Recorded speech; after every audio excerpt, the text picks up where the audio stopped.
తర్వాత వచ్చే 15 తిథుల గురించి తెలుసుకుందాం. అమావాస్య తర్వాత వచ్చే పక్షాన్ని శుక్లపక్షం అంటారు. ఈ శుక్లపక్షంలో మనకి చంద్రుడు కొంచెం కొంచెంగా పెరుగుతూ పూర్తిగా పౌర్ణమిలా ఉంటుంది. ముందుగా అమావాస్య, పాడ్యమి, విదియ,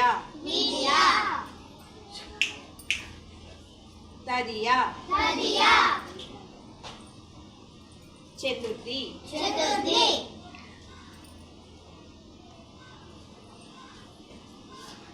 పంచమి, షష్ఠి,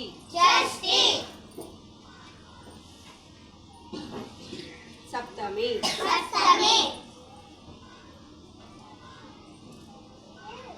అష్టమి, నవమి,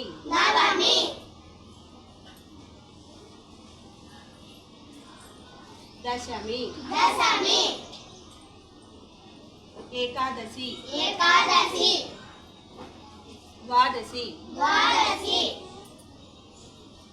త్రయోదశి, చతుర్దశి,